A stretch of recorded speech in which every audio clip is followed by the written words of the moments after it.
All right, good morning, everyone. Thanks for coming to the exchange panel for our programs in Europe. I'm Vanessa Yurkovich, so I'm the Director of Education Abroad for West Virginia University.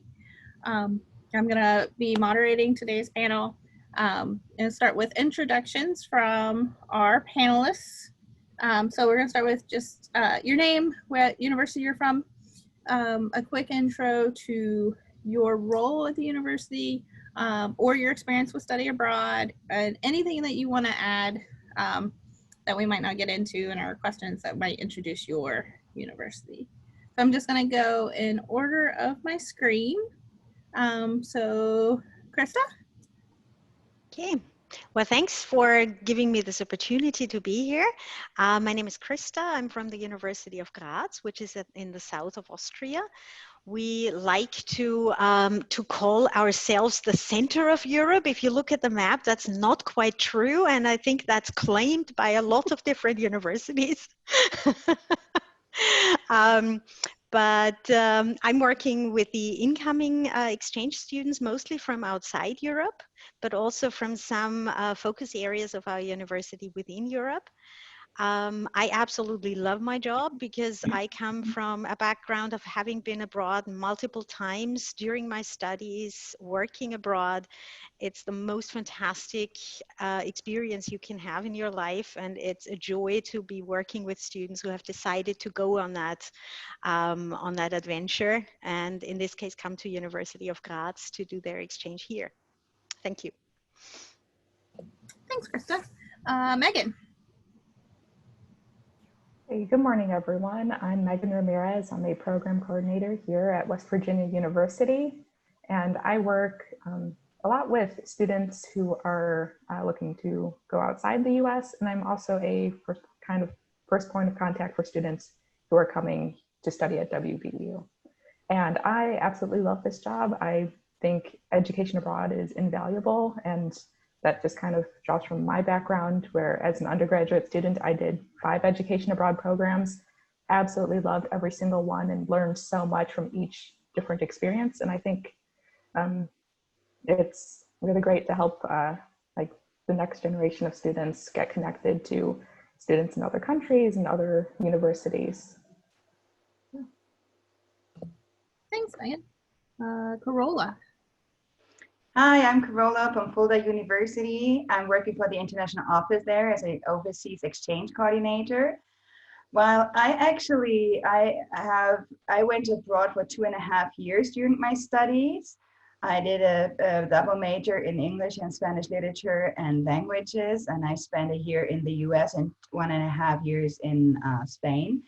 So I really want people to go abroad, and I've been in my job for almost 20 years now, advising students to go abroad and have the same experience. It's just an unforgettable experience that everybody should really have. Thank you. All right, Emily. Hi, I'm Emily Mudi. I am a junior study abroad advisor. So I basically help students who are coming in just getting started with studying abroad, walk them through the process.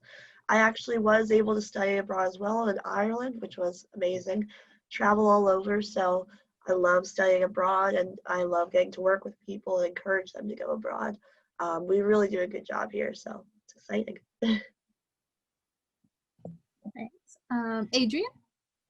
Yes, hi, can you hear me? Yes, okay. My name is Adrian Stickel. So I'm also from Fulda University. I'm here at the Department of Business. So I'm working closely with our exchange student at the business department. We have a long tradition and a long partnership with West Virginia University, more than 12 or actually 15 years now, I think. So it's a long time. And personally, I've been abroad also in the US, and I also did an internship in China. And I really encourage young students and people to go abroad because the experience is just unforgettable, and you learn a lot about yourself and the other cultures. Great. Georgia. Hi, my name is Georgia. I am in my 4th and final year studying at West Virginia University. I study English, history, and German studies. I've studied abroad a few times. I've been to Latin America a couple of times. I studied European law and institutions in Strasbourg, France for a month or so. And then most recently, I studied at the university in Bamberg in Bavaria or Franconia, depending on who you ask. And I was there from September until March of this year. Yeah. Okay, thank you guys. We'll jump into our questions. We have 3 sections. We're going to talk first about just the value of study abroad and the experience itself. So, in your experience, what benefits, expected or unexpected, do students gain by going abroad? How about Corolla?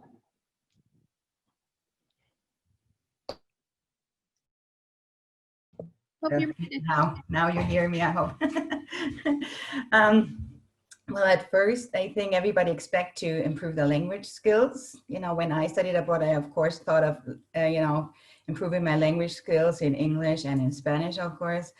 And yeah, what I did, but then, what was really unexpected is like the personal growth that you go through.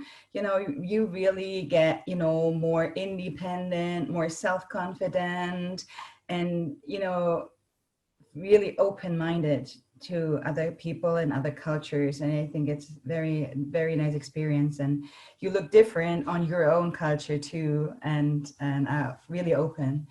And that's what I really, that's what I really think is really, really important for a study abroad stay. Great, absolutely agree. How about Georgia? Yeah, I mean, like Corolla was saying, I think the most obvious benefit is linguistic, or at least it was for me, because part of the reason why I wanted to go to Germany was to learn German. And I noticed such a change in my language learning, living in country and experiencing that kind of immersion compared to, studying a language here at university in West Virginia. And I think a lot of that is just inherent, like you're in the culture, you're using the language every single day, you're just going to get better. I think my accent got better, so that's good. And then also, yeah, just personal growth, confidence. You learn a lot having to do everything by yourself. While I was in Germany, I had to navigate going to the doctors a lot, which was stressful at first. And then, opening a bank account and just doing things that you kind of take for granted as being easy in your home country, but become a lot more difficult when there's suddenly a language barrier and also a cultural difference.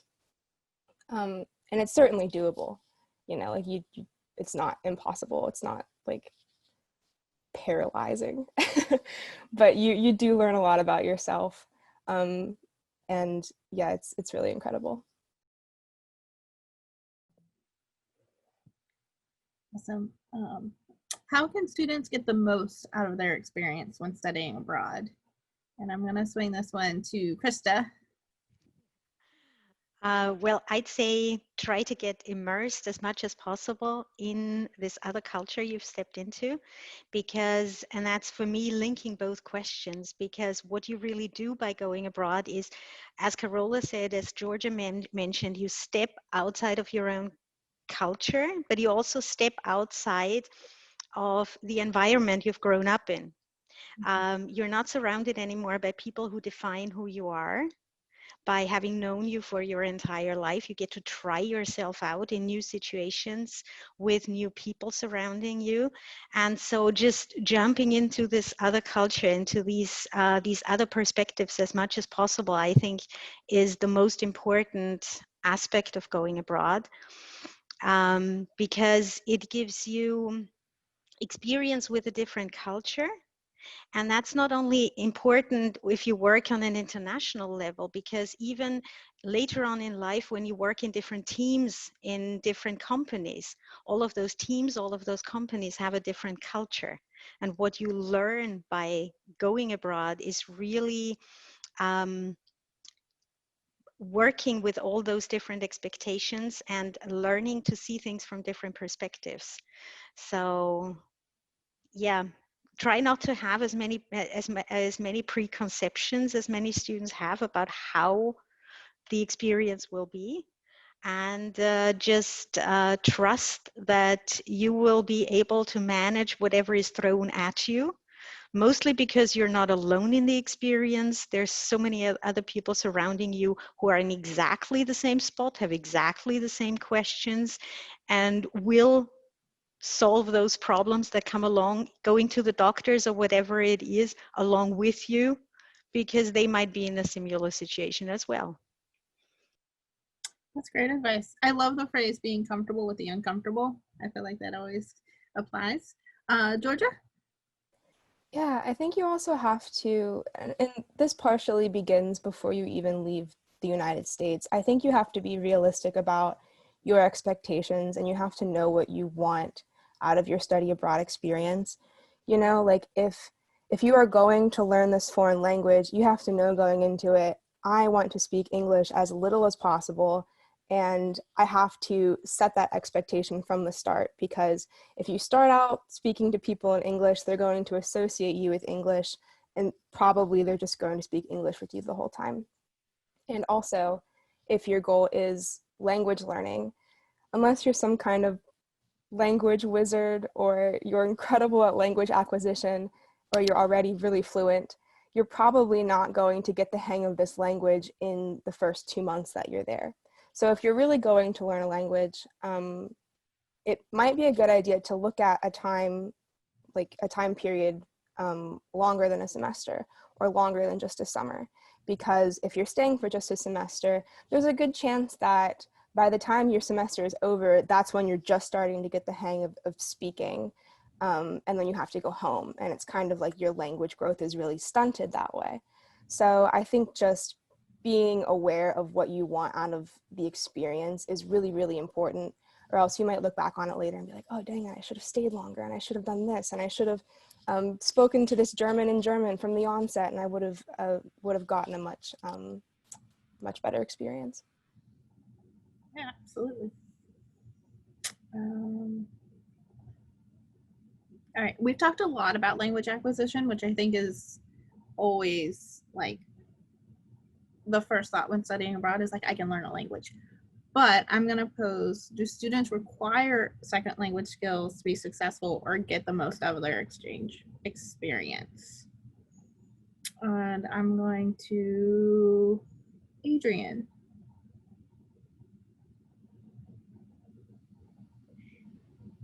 So it's very difficult to learn German.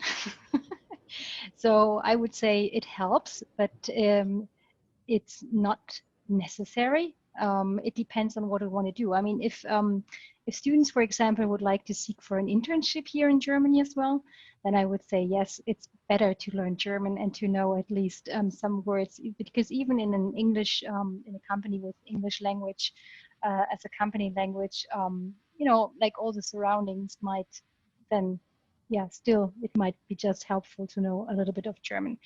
But I would say no, it's okay to come without. Although it might happen that you arrive in Frankfurt Airport and you try, and there you can actually ask for the way, but then when you come in Fulda to the train station and you ask somebody for the way, yeah, you cannot expect that everybody will be answering to you in English, and then yeah, you know, you have to try again with another person or something like that. So, but generally I would say it's okay to come without any language skills, especially since we here in Fulda are offering programs in English, and we have modules completely taught in English. So that's fine without German language skills. Emily? So I think it really depends on where you study abroad. When I studied abroad, I was in Ireland, so I didn't really need to know a different language because they spoke English there. Of course, it was interesting getting used to all the different accents from other countries, and sometimes, you know, there was definitely, like with other students from other countries who were trying to speak English, We had to try to slow down our words because, you know, it's hard. Like you're all of a sudden thrust into that. I will say though, so I did travel around a lot while I was abroad. So I went to Italy, Greece, Germany, all these places where there is obviously another language, but it was pretty easy to get around. Even if I didn't know the language, or someone, like one time I was in Germany and I went to a village where no one spoke English, but I was really able to like use my hands and my body language to kind of get across what I was trying to do. So I think that if you are, you know, going to an area where it's another language, I mean, learning a new language is a great thing, so it's definitely important, but you can get along without it, and maybe just learning a few words if you're traveling like I was. So. And Megan. I would say that for a lot of places, it's not necessary to be fluent in the local language, especially with like the courses through our exchange partners. Those will be taught in English, so we'll make sure that you're in English classes. But if you are looking to study a second language, studying abroad is a fantastic way to do that, and you do not need to have previous exposure to whatever language you're studying.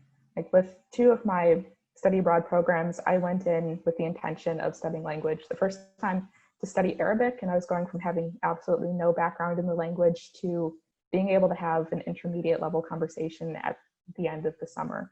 So if you dedicate yourself to learning a language and you really immerse yourself in like the culture and talking to other people in that language and really working on it, you can progress very far. And also, kind of like Emily was saying, just knowing a few key phrases, people are really appreciative. Knowing how to say hello, please, and thank you. People are really appreciative of that. And kindness, a smile take you a long way. Thank you. All right, so our next section, we're going to talk about kind of some nuts and bolts a little bit more, like common concerns. So what are the most common concerns American students have before studying abroad, and how do you address them? Krista. Well, one of the concerns is definitely the one we just talked about. The language. Do I have to be fluent in German? Do I need to know German? And we've had so many suggestions of how you can address this issue. At Uni Graz, same thing as I assume also for Fulda University, many other places in Europe. Students usually find enough English taught classes that they can actually participate in for a semester or a full year. So academically speaking, it might not be necessary for them to have the second language to speak German. We usually tell them it always makes sense we have a pre-semester German course that we encourage students to take. It's offered at all different levels. So it's not only focused on students who are really coming to Uni Graz to take their courses in German and get to the level in order to be able to do so. It's also offered on a beginner's level. And it usually, as Megan says, it makes such a difference for if you just have a couple of phrases that you can use when, for example, you go to the market, you go shopping, you do your everyday things, yeah? Just because it makes it easier to connect to people, yeah? It opens doors. Then the follow-up conversation might not be in German, but the fact that the conversation even happens might be linked to the fact that you said Guten Morgen instead of good morning, and so on. Another concern we sometimes see from American students is when preparing to come to Uni Graz, they have to give us their intended courses. So it's not a fixed course list, but they have to give us an idea what courses they want to take, whether they want to branch out to different faculties, stay within one area of study, so we know how to proceed with their enrollment. And that usually gives them already an idea of what the situation will be like when they are on site. Our whole system is not set up so that in a specific semester you take exactly course ABC. There is much more flexibility, so there is much more choice that students have, and many more decisions they have to take. And sometimes that kind of worries them a bit. But we do have a very good system of academic advising where we have professors in every field working with the students on those questions when they are on site before the semester starts. So that that usually gets very good feedback and is a very good way of alleviating those concerns.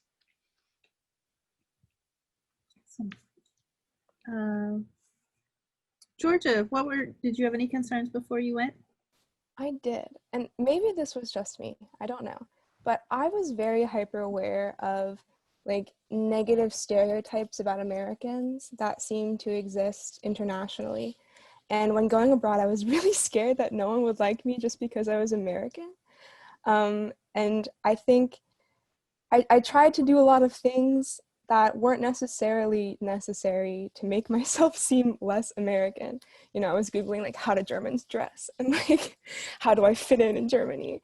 And I think reconciling with that, there are different layers to it, right? Like on the one hand, you have to kind of just accept that you are you know, like I'm gonna dress how I want to dress.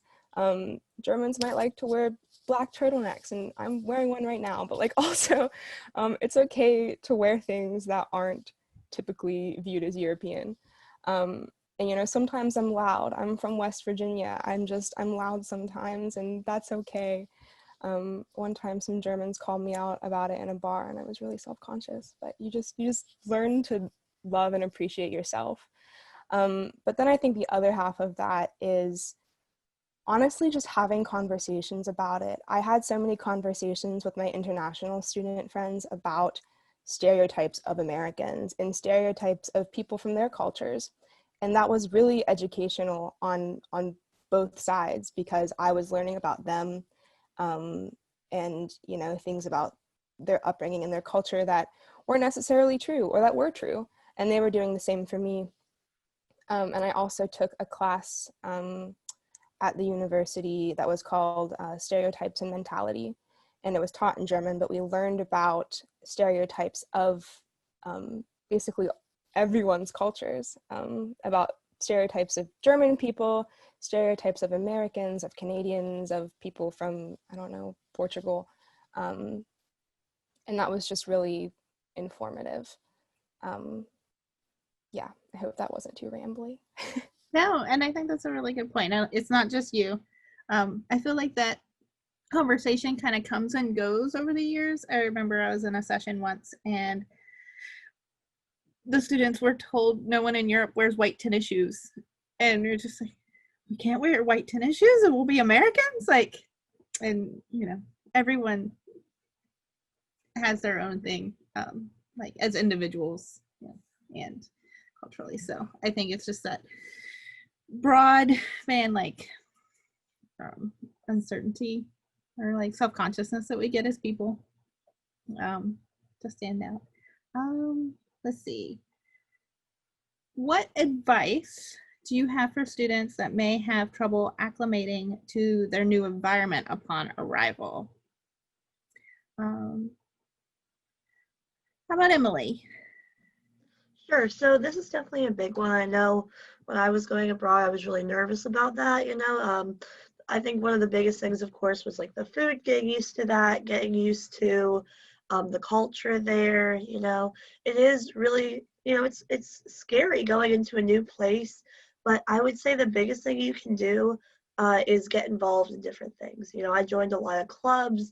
I tried to go out and meet a lot of people. I traveled, and this kind of distracted me. I didn't even really get super homesick until the end of the journey because, you know, I'd been away from home for so many months. But by getting involved, and I mean, every day was something new, you know, especially the first week because they had lots of orientation trips and stuff like that.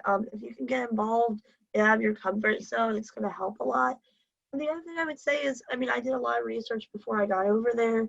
I prepared myself for what to expect. You know, you can never fully prepare, but just being open to, hey, things are not always going to be 100% great. You know, there might be difficult times, but working through those times, like going and trying to figure out transportation was really hard. You know, Ireland, Cork, actually, their transportation's not the best.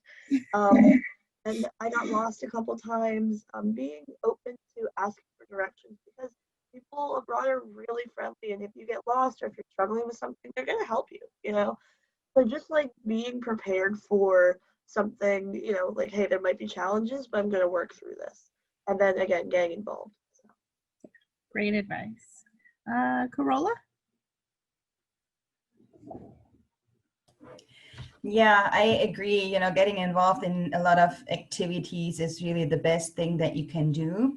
And also, you know, it's also always good to talk to other international students that have just arrived because they feel exactly the same. And we in Fulda, and I think at other universities also, you know, we have, you know, student tutors and a buddy system where, you know, they can help you with everything to adjust and to go through all the administrative stuff. And also they organize activities. And so I think the best thing is really to, get involved and talk about, you know, that you might feel homesick because the others will feel the same. Exactly. Mm-hmm.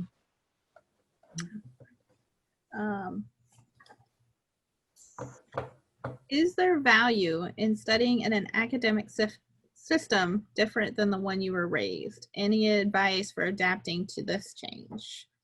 Adrian.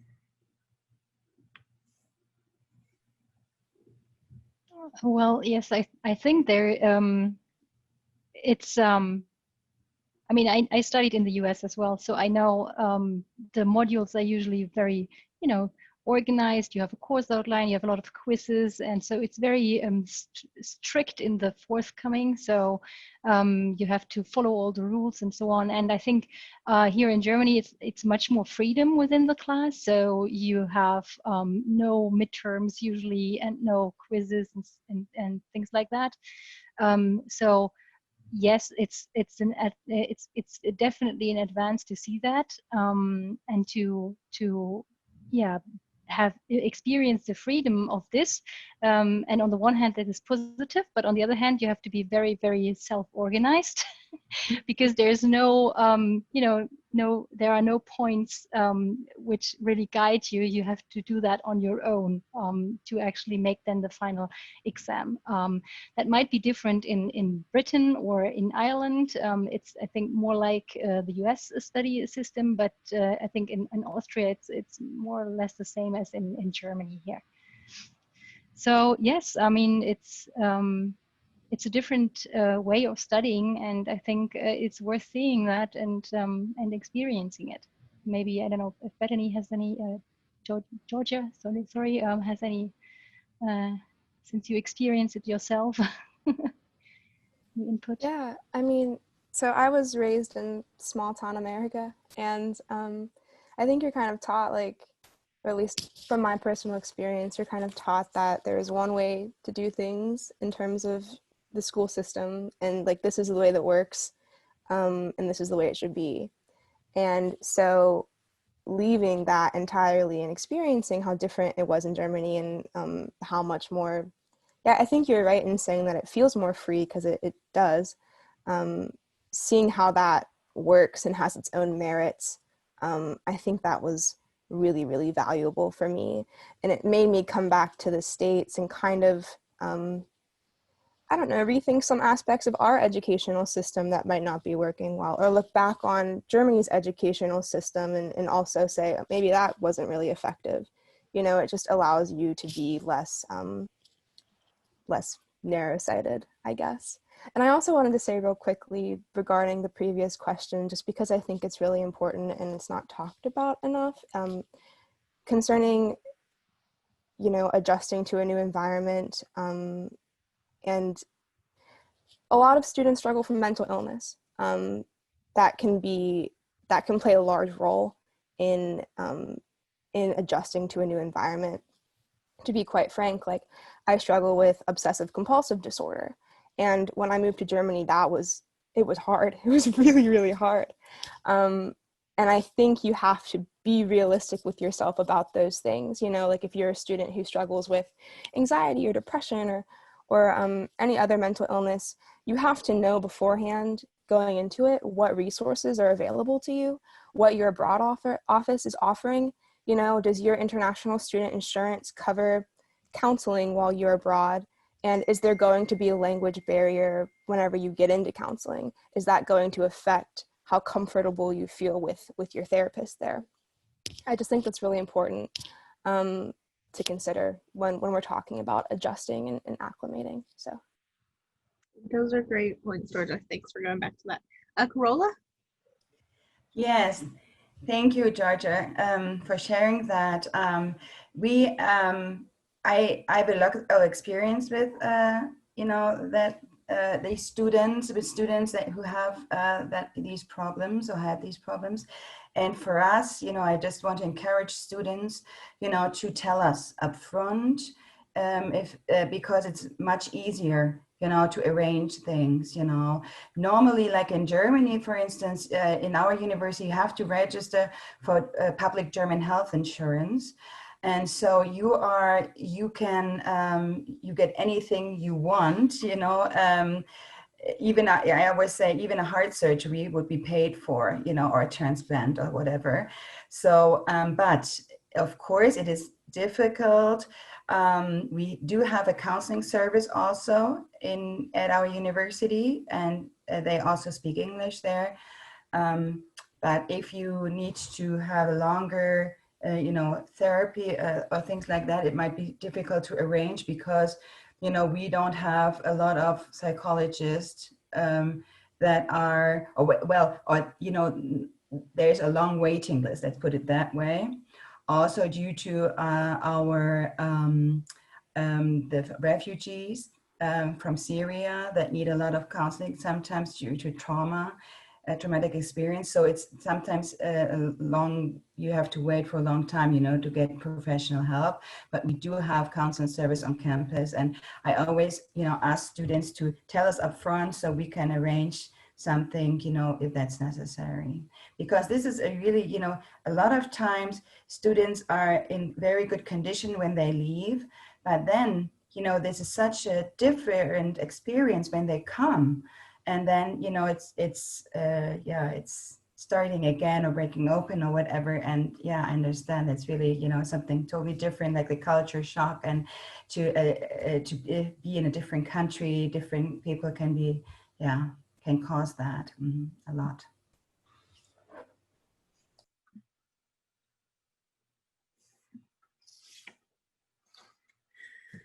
All right. We'll move on to the next question. How can students stay engaged and connected to their study abroad experience after they've returned home? Krista? Well, I think just by doing, for example, what Georgia is doing now, what Emily is doing, what Megan is doing, is talking about their experience, sharing their experience with their friends, with their colleagues, maybe encouraging other students to go into a similar experience, but also if such a thing is available on campus or around them, we encourage our students who are coming back from an exchange to become part of the Erasmus Student Network, because they they organize our buddy program. And our buddies, those are Austrian students at the University of Graz working with the incoming students. I'm sure we all have similar systems at our universities. And we realize that our returnees really appreciate that, because they, most of the time, they get paired up with students from the country that they have been to. They get to basically re-experience a lot of what they've experienced when they were there. They get to go on with their language skills and continue practicing them. And they also get to stay surrounded by this international, intercultural culture. And that, I think, is very important. And it is also of great benefit to the students coming in then. So it just benefits everybody involved. So that's a fantastic opportunity. Of course, stay in touch with their friends, with the students they were at the host university with, and and just share their experience on every possible level. Georgia? sorry, I know I'm talking a lot, so if I'm talking too much, just tell me to stop. No, you're great. Okay. I will say too, also concerning Germany specifically, there are organizations that you can get involved with that help facilitate German study abroad and research. Like when I came back, I applied to be a young ambassador for DAAD, which is the Deutsche Akademische Austauschdienst. And I work with them to promote study abroad programs on campus here at WVU in research programs. And I would imagine there are things like that for other countries as well, but that's just Germany specifically. And that's a really cool way to connect with other students who have also been to Germany, who now are in North America. Some of my Canadian friends who are with me at Bamberg, they're also you know, a part of this. So it's just really cool to kind of stay connected with Germany, with other students who have been to Germany. And then also you get to talk about Germany. So that's fun too. Megan, do you have any insights? Sorry, my pups are very vocal today. Yeah, to stay engaged, I would say a lot of people, a lot of students especially, exchange social media information. So if you're connected on Facebook or Instagram, or if you have a WhatsApp chat going, keep those chats alive, talking to people, keep sending each other common things. Like if you return and like everyone's studying political science or something, if you're studying a specific topic, you can send that into the group and have a conversation with these people who have perspectives from all over the world. So social media, that's a fantastic way to stay in contact. And also, I would say it's important to try to stay in contact with the professors who teach your courses while abroad, because you can always reach out to them if you're working on a research paper and get their perspective, or just ask them to send you updates on what they're studying or what's going on in whatever country you were studying in. And like another way to stay involved with them is like if you hope to study abroad again, or you hope to go to graduate school or medical school or something, you can ask them for like a letter of recommendation. And yeah, so just kind of keep those connections alive. Social media, like I said, is a fantastic way to do that. Just good old-fashioned email, just emailing back and forth. Thanks, Megan. Okay, so I think looking at time, I'm going to jump to our final question and give everyone the opportunity to give their thoughts. So what do you want students to know or consider, like final comments on studying abroad? We'll start with Emily. So I would just say that I want students to know that if you're in college and you have the opportunity to study abroad, it is 100% something you should do.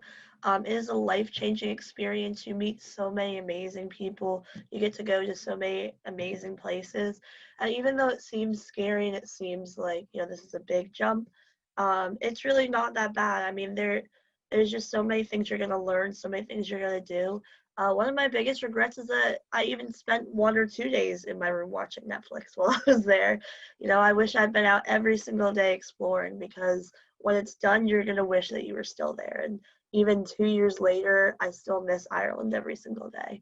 So I would just say, like, you know, make the most out of your college experience and study abroad. It's so worth it. Carola?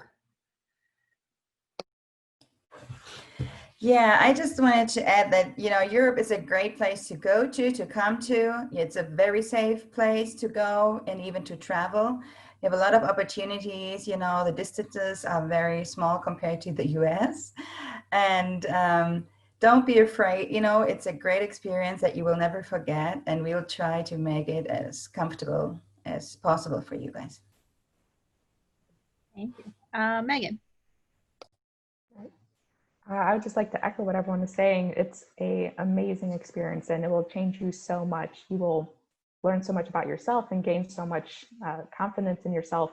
And I'd also like to say there is a lot of financial aid and scholarships that can be put towards education abroad. So don't count it out just because maybe the sticker price is a bit high. We are here to help you with scholarships and to try and make it as affordable as possible for you.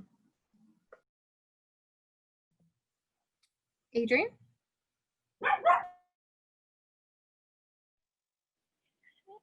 Yes, I can only agree to my to the speakers before me, and it's it's a great opportunity to get to know yourself better and to obviously get to know the surrounding you're acting in better, and to get a glimpse out of your, you know, usually surrounding, and that's always enhancing for your personality.